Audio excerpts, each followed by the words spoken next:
Hey folks, this is BestInSlot with a really exciting update for Jurassic World Evolution 2. The early Cretaceous pack launches on the 9th of December in a week or so, well 8 days now, and of course that usually carries with it a big free update, and Frontier have not disappointed with update 1. So let's dig into the information. This will be free to everyone even if you don't buy the early Cretaceous pack. Let's take a look. This new screenshot is your first clue, by the way.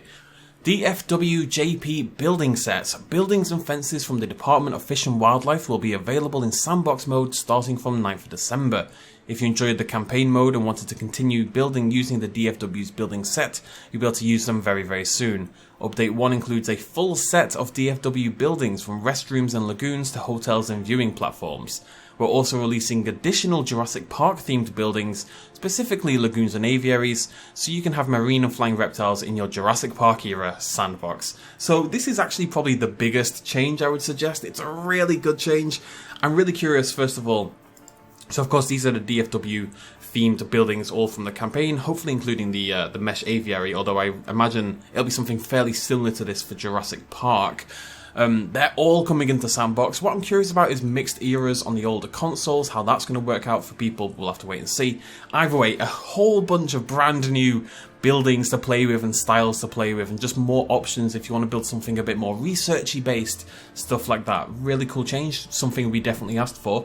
And also, this is a big one really, for that mixed era problem I was talking about. If you were playing on an older console and you were playing in Jurassic Park era, you literally couldn't build an aviary or lagoon. That's also been fixed. We've now got a Jurassic Park themed lagoons and aviaries. Very curious to see what the lagoon looks like especially. And yeah, so for those of you on old consoles, or those of you building a Jurassic Park and want to keep it a bit more thematically appropriate, you now can. Really cool change. Very happy about that one. And we also have 5 brand new maps. After update 1, you can use the 5 campaign maps in Sandbox Mode. Revisit the Arizona Desert, the Washington State Mountains, the Pennsylvania Airport. I know people are going to be super excited about that one. The Forests of Oregon and Yosemite National Park, that's one I'm excited about, in Sandbox, and create some amazing dinosaur parks and facilities. We can't wait to see what you build in these locations. Which map will you build on first? Let me know in the comment section down below. Arizona is the one, of course, not Arizona, I should say. Pennsylvania is the one with all the red trees, the really beautiful autumnal kind of colour scheme. That's really cool. Yosemite was huge, and in the mountains had this huge swathe of mountainous landscape. Arizona is the first level, a little bit teeny tiny. Washington was in the mountains as well with all the snow. And I don't actually remember Oregon that much. It's where you get the Cryolophosaurus. It's where you do the aviary for the first time, yep. Either way, 5 more levels to play with. Fantastic stuff, right? Can't complain. 5 brand new maps. Very curious to see how large they are. Yosemite, I'm hoping, is going to be fairly gigantic. We'll have to wait and see. But new maps are all well and good. Sometimes they can be a pain to build on, especially if you think about things like Yosemite. They're very hilly and they're covered in things. Things are bad. Let's get rid of the things with this brand new option, finally. I can't believe we didn't get it in Evolution 1. We've been crying out for it for so long, but it's here in Evolution 2, and that's amazing. This is, of course, Flattened Sandbox levels. Do you prefer to start with a blank slate in Sandbox Mode? After Update 1, you can. When you start up Sandbox Mode, you will now have the option to start with a completely flat, treeless version of any map.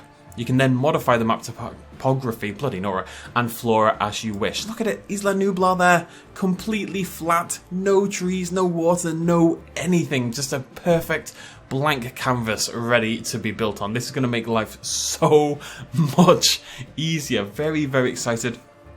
Very curious to see how they've done it. Like on Isla Nublar, it's easy enough.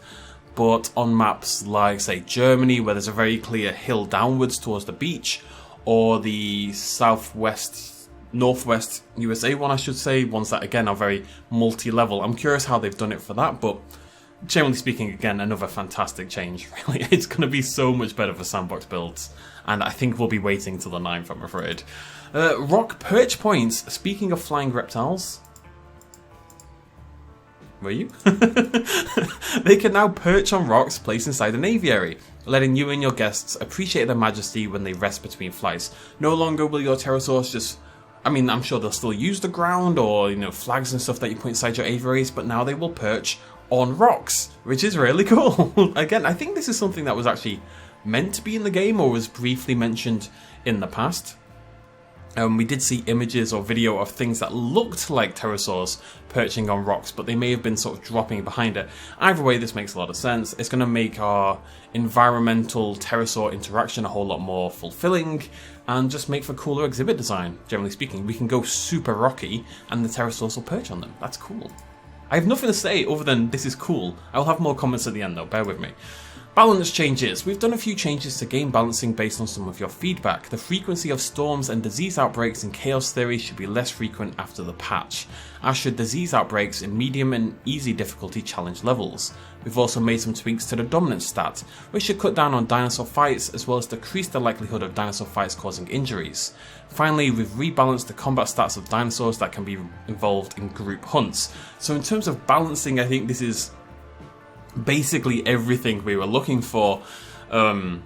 Storms and disease have wrecked people all the time in Chaos Theory, especially if you're not like totally accustomed to the game. Chaos Theory can be surprisingly brutal.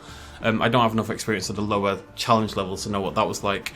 And less dinosaur fights is really good. Less dinosaur fights causing injuries I think was actually the main thing more than anything else. If you hadn't rigged your dominance stat, and I've got a guide for that if people are curious, your raptors in particular, but basically any dinosaur that relies on dominance and alphahood, they just killed each other. It's like every 5 minutes they would beat each other up, and those would always cause serious injuries. It was a really big problem, and I'm really glad that's been fixed. And of course, this was a big thing we've all been talking about. Rebalance the combat stats of dinosaurs involved in group hunts. Now, I still think this needs to go further. I still think 2 velociraptors shouldn't even be attempting to take down a brachiosaurus. Like, never mind if they're successful or not, and hopefully they won't be given these balance changes, but they shouldn't even attempt it, you know? It shouldn't even cross their mind unless they're maybe starving to death. So I still want a little bit more in terms of a change there, but it's a good step in the right direction. We'll have to do some testing on the 9th to see just how powerful the pack hunting is now. We'll do a little before and after. Moving on, accessibility additions, basically new subtitle colours for each speaker, which is a nice little feature, really, the game should have. Adjustable autosave frequency, and the game can be paused during cutscenes. And then finally, we've got the launch time. DLC and Free Update 1 releases 9th of September, December, bloody Nora, at 2 PM GMT or the following times in the time zones listed below, 3 PM CET, blah, blah, blah, blah, blah. I'm sure you can read that. So all in all, fantastic update. Really does hit a lot of the major things we're talking about, plus some extra things like the perch points, for example. I don't think were top of most people's lists, but it's a nice addition for sure. Definitely something I'm looking forward to trying out. Again, Flat Sandbox, kind of the same deal. I don't think people were crying out for it immediately, but it's something we've wanted for a really long time, and it's a fantastic change.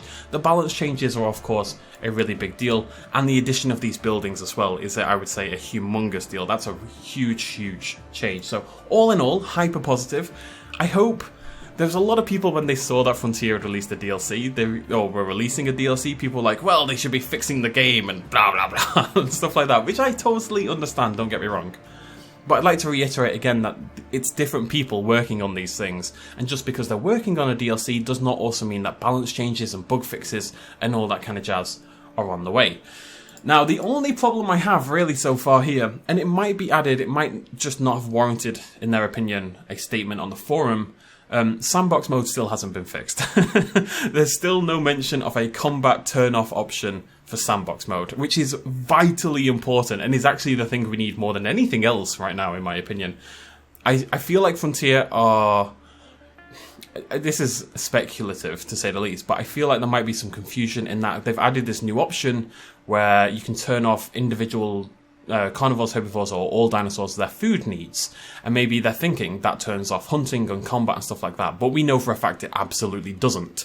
So I really, really want that added. It might just be part of the patch and not mentioned. If it's not, I implore you, Frontier, please add it. Every single one of us who plays Sandbox is crying out for that option to return, and it is actually a genuinely really big deal. But beyond that, very excited about this. You can build like a whole new style of sandbox park now. We've got a whole new building set, Jurassic Park people, lagoons and aviaries, lots of awesome stuff. And yeah, very excited for the 9th. Come back here, then we'll have species videos for all 4 creatures, showing you all the animations and most of the skins and stuff like that. We'll check out all the new buildings, we'll do some other stuff as well. Tons of videos, it's going to be a very exciting day. And I'll see you lovely folks then. Well, actually, hopefully you'll come back tomorrow as well, but I'll see you then at least. Thank you so much for joining me. Let me know what you think about this update in the comment section down below. Cheers, much love as always. Bye-bye.